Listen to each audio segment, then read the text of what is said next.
Hey, we're at lesson 5 here, and we're continuing to talk about the beat sheet that we are going to follow for our structure, for our story that we are writing. I hope that you're all energized and excited about being able to do this.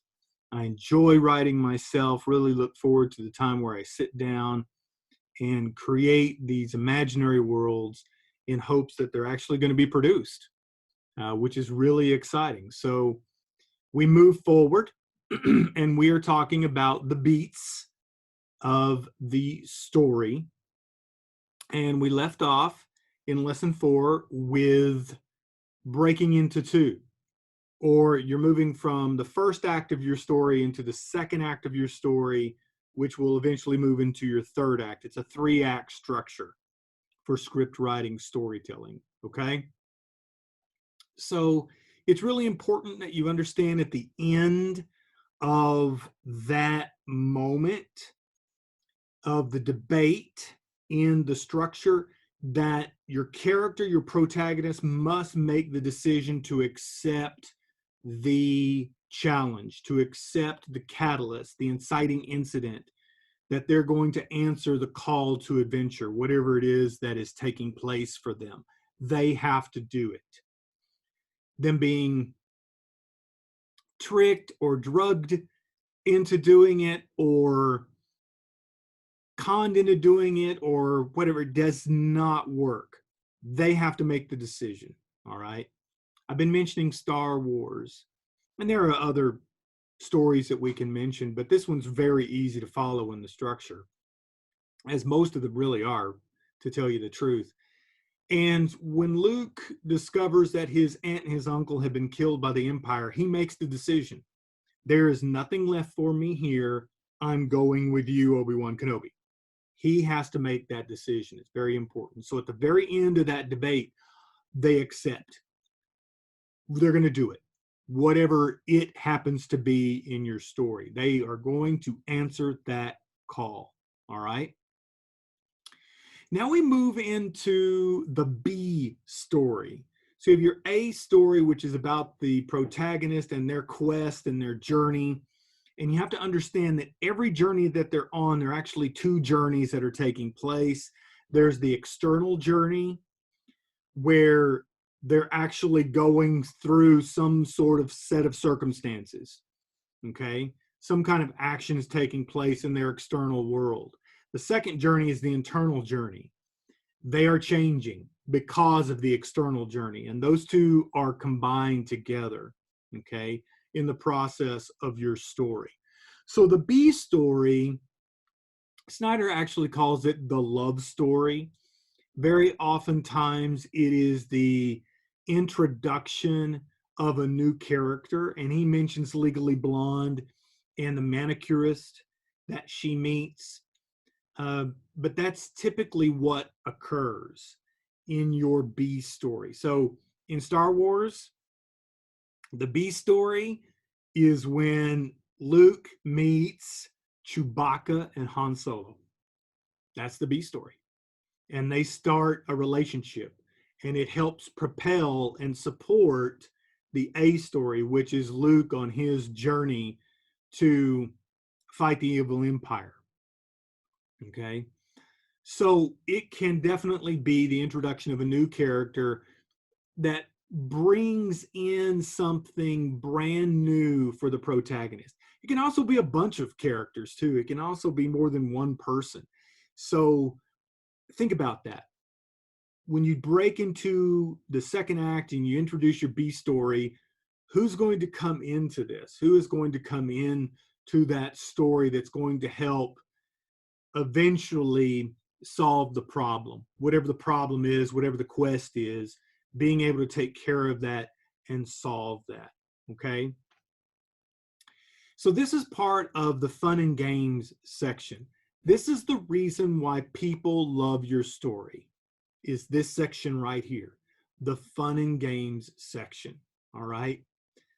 This is where you actually fulfill the premise, and everything that you have set up to this point is fulfilled in the fun and games section. Okay. This is where so many problems are taking place. So much conflict is being built, either dramatically or comedically, tragically. It's all being piled up, just one after another, after another, after another. So your action adventure stories are probably the easiest for this to be illustrated. And if you look at some of these types of stories, you will see that it's one event after another, after another, after another. So I mentioned in one of the earlier lessons, Raiders of the Lost Ark. There are several adventure stories that you could look at. But in that fun and games section, it is relentless through that section.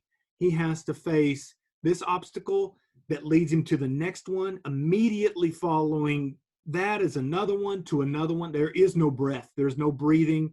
It is just action, action, action, and we're moving forward. Okay. Now, if it's more of a drama, that's back to our grandma's story, and that could be comedic or dramatic. It may not be any, big explosions or things like that. Maybe grandma leaves the gas on and we all get loopy, or she starts a fire and we all have to run around and work together as a family to put the fire out. Or maybe she shaves the dog's hair down the middle of the back, or, there's so many things that we could put in there that help us see the conflict really coming to life. Remember, stories are about conflict. You are building conflict and trouble. That's what you're putting on the page. If it's all about everybody being nice to each other, who really cares? Nobody cares. We want to see that at the beginning and the end, but that is that much of the story. We want to see 2 hours of trouble if it's a feature length. With your 50-pager, we're looking at 45 minutes. 42 of those are going to be all about trouble. 40 minutes of trouble. All right. Again, there are several different stories that you can look at, several different movies, several different stage shows, whatever it is that you're really drawn to, and you will see that this chunk is the chunk that we're all coming to see this story for. In fact, for movies, this is the section that you see in the movie trailers. Everything from the fun and games. So what is going to take place in your fun and games section of your script? What action is going to cause trouble and conflict and more trouble and conflict, and the problem exacerbating itself and expanding and mushrooming and getting more difficult to deal with? You've got to write this section. All right. It's very important. It is the meat of your story. And it is so important for you to understand that that section really shows us the protagonist really jumping in to this new world, their problem, and they are growing somehow as an individual. Okay. That internal journey, external journey really all solidifies and starts really driving forward quickly in this section. All right. So this leads to our midpoint of the story. All right. What he calls the midpoint. And there's, a shift in the story. We've been building,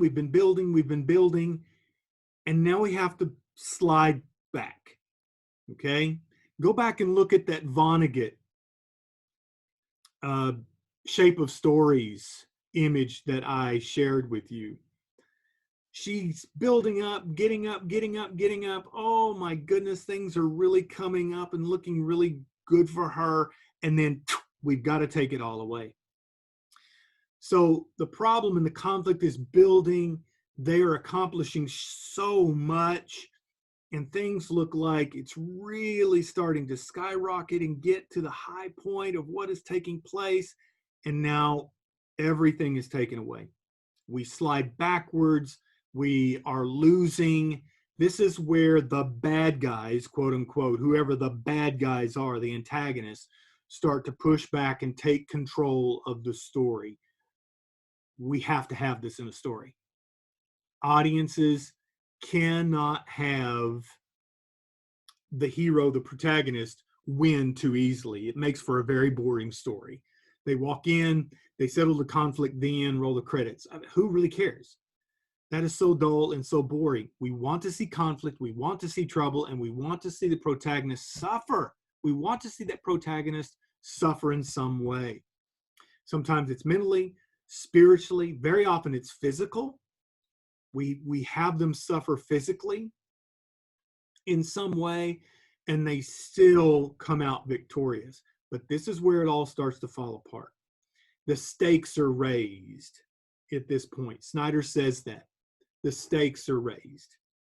So this is where we start leading to this moment of it looks like the hero is completely defeated. All right. So it's very important. This is where we start breaking into this downward slide. And the first section after that is called The Bad Guys Close In. I love that. The bad guys close in. Whatever's the bad guy, whoever's the bad guy. All right. And again, it could be self, it could be another person, it could be society, it could be nature, you know, it could be a big tornado. I mean, we had a movie in the 90s called Twister. It was about a tornado, right? Tornadoes that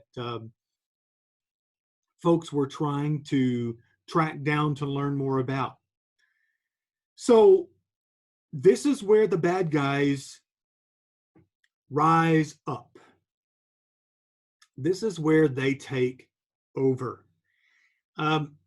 Marvel is classic for their formula, and they follow this formula, I mean, to the minute. I remember, I don't know, last year, maybe year before, I watched Black Panther, and I knew when each beat was coming, and I said it out loud. I said, okay, he's about to do this. Okay, he's about to fight the antagonist. He's going to lose. He's going to get thrown over the waterfall because you don't present the waterfall without somebody going over it. He's going to lose his mentor figure, and it's all going to happen within about 3 minutes. And boom, boom, boom. That's exactly what happened. He was thrown over. He was wounded. His mentor was killed, and the antagonist becomes king of Wakanda. Okay? All in 3 minutes, maybe 4. Okay? Because they were trying to build suspense. This is where it falls apart. This is where they start losing everything. So assets that they had before, they're taken away.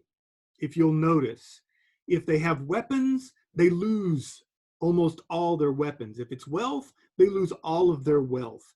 If it's the use of their right arm, which has been so strong for them, they are shot there or stabbed or something. There's something taken away. Okay?